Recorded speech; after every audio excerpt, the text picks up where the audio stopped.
नमस्कार मित्रांनो, स्वागत आहे आपलं माझी नोकरी अड्डामध्ये. महाराष्ट्र राज्य सुरक्षा महामंडळामध्ये खूप मोठी जाहिरात निघाली आहे, जे की कंत्राटी तत्वावरती 7 पदासाठी या जागा निघालेल्या आहेत.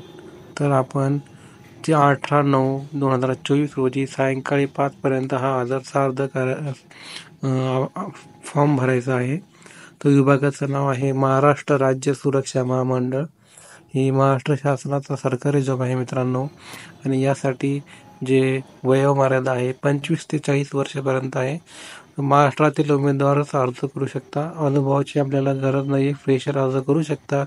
मेल आणि फिमेल दोन्हीही ऑनलाईन फॉर्म भरायचं आहे आपल्याला सॅलरी 25,000 ते 35,000 मिळणार आहे मित्रांनो. फी नाही आहे आपल्याला. आणि कॉन्ट्रॅक्ट बेस म्हणजेच कंत्राटी जॉब आहे. आपली निवड ही मुलाखतीद्वारे होणार आहे आणि 6 सप्टेंबर ते 18 सप्टेंबरपर्यंत हा अर्ज भरायचा आहे आपल्याला. याची जी PDF ची लिंक आहे आणि ऑनलाईन फॉर्म भरायची जी लिंक आहे आपल्याला डिस्क्रिप्शनमध्ये मिळून जाईल. तिथून आपल्याला हा फॉर्म भरायचा आहे आणि PDF डाउनलोड करून पूर्ण अजून माहिती डिटेलमध्ये जाणून घ्यायची. कार्यालयीन सहाय्यकसाठी 6 पदे आहे आणि प्रतीक्षाधीन यादी म्हणजे ग्रामसेवकाची एकूण 10 पदे आहेत. तर वरील पदासाठी निकष हे 30/9/2024 पर्यंत 25 ते 40 वर्षापर्यंत जास्त नसावे. नोकरीचे ठिकाण हे मुंबई आहे मित्रांनो आणि वेतन हे 25 झालेले आहे. शैक्षणिक पात्रता हे आस्थापना ज्यासाठी उमेदवार हा कोणत्याही ग्रॅज्युएशन पाहिजे आणि टायपिंग पण आपल्याला असणं महत्त्वाचं आहे आणि MSc पण पाहिजेत.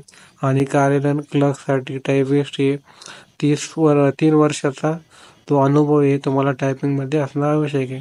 वित्त विभागासाठी आपल्याला जे दिलेलं आहे ते पूर्ण PDF डाउनलोड करून पूर्ण बघा तुम्ही. प्रत्येक पॉईंट 1 पासून 9 पर्यंत पॉईंट आहे, पूर्ण चेक करा मित्रांनो.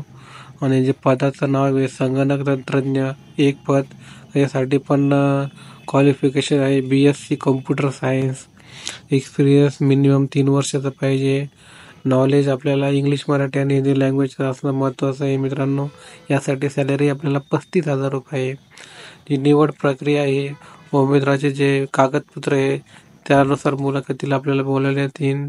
तुम्हाला टाईम दिला जाईल, त्यानुसार आपल्याला व्हिजिट करायचं आहे. वर्ड, एक्सेल, पॉवर पॉईंट म्हणजे कम्प्युटरचं आपल्याला आणि टायपिंगचं हे ज्ञान असणं आवश्यक. जे मुलाखतीसाठी हजर राहायचं जे ठिकाण आहे आपल्याला स्क्रीनशॉट घ्यायचा आहे, तिथून आपण जाणू शकता.